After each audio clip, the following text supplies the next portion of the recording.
नमस्कार। इन खबर में आपका स्वागत है। एनसीपी चीफ शरद पवार ने अपना इस्तीफा वापस ले लिया। इसके साथ ही थोड़ा कोलाहल कम हुआ है, लेकिन मुश्किलें और पार्टी के अंदर जो रिफ्ट है वो अभी कम नहीं हुई है। तात्कालिक रूप से एनसीपी चीफ ने पार्टी को संभाल लिया है। अब आप सोच रहे होंगे कि ऐसा कौन सा संकट चल रहा था जिसकी वजह से शरद पवार ने इस्तीफा देकर के उसे संभाल लिया। दरअसल पार्टी में अंदर खाने असंतुष्ट गतिविधियाँ थी और ये और कोई नहीं बल्कि उन्हीं के भतीजे अजीत पवार के नेतृत्व में मुहिम चल रही थी। कुछ विधायक इधर से अलग होकर के बीजेपी के साथ हाथ मिलाने वाले थे। ठीक कुछ वैसा ही जैसा कि 2019 में हुआ था, जब रात के अंधेरे में अजीत पवार ने देवेंद्र फडणवीस के साथ शपथ ले ली थी, सरकार बना ली थी। बहुत हंगामा हुआ था। शरद पवार ने जैसे तैसे मामले को संभाला था, अजीत पवार को वापस लौटना पड़ा था और तब महाविकास अघाड़ी की सरकार बनी थी। कहा जा रहा है कि शरद पवार के पास ज़्यादा विकल्प नहीं बचे थे। बाला साहब ठाकरे जो शिवसेना के तत्कालीन प्रमुख थे, उनके नेतृत्व में जब पार्टी आगे बढ़ रही थी, तब राज ठाकरे 3 गुना रात 4 गुना गति से राजनीति में आगे बढ़ रहे थे। लेकिन कहते हैं कि खून पानी से गाढ़ा होता है। राज ठाकरे की जगह पे मीनाताई ने उद्धव ठाकरे को आगे लाने का आग्रह किया और यहीं पे पुत्र मोह जाग गया था बाला साहब ठाकरे को। और उसके बाद क्या हुआ था ये बताने की ज़रूरत नहीं। ठीक वैसे ही शरद पवार को पुत्री मोह हो रहा है और वो सुप्रिया सुले को अपना उत्तराधिकारी बनाना चाहते हैं, लेकिन राजनीतिक रूप से अजीत पवार उनके भतीजे काफ़ी आगे बढ़ चुके हैं। लिहाजा शरद पवार के लिए अब इतना आसान भी नहीं रह गया है। जब भी वो कोई फैसला करेंगे बहुत ही सोच समझ कर फैसला करना होगा, अदरवाइज पार्टी में टूट हो सकती है।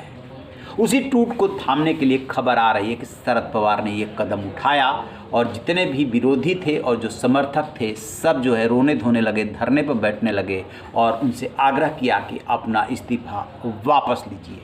सो उन्होंने इस्तीफा वापस ले लिया। इसके अलावा जो अन्य नेता हैं देश के, चाहे राहुल गांधी हो जिसका कि उन्होंने जिक्र किया है, और सीताराम येचुरी, बहुत सारे नेताओं ने शरद पवार को फ़ोन करके कहा कि विपक्षी एकता की मुहिम को इससे धक्का लगेगा, लिहाजा इस पर पुनर्विचार कीजिए। सो उन्होंने पुनर्विचार करके वापस ले लिया।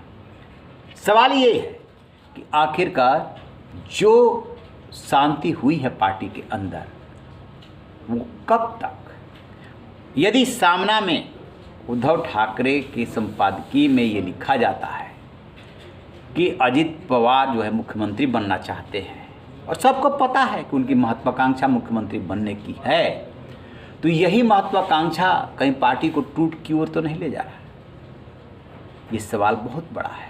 पिछली बार 2019 में बहुत मुश्किल से शरद पवार ने संभाला था और इस बार अभी टूट होती उससे पहले ही उन्होंने ये कदम उठा लिया। अपनी आत्मकथा के विमोचन के मौके पर उन्होंने ये ऐलान कर दिया और इस बात की जानकारी उनकी बेटी सुप्रिया सुले को थी। 15 दिन पहले उन्होंने ये कहा था, 19 अप्रैल को कहा था कि 2 जो है बहुत बड़े फैसले होने वाले हैं, एक महाराष्ट्र में और एक दिल्ली में।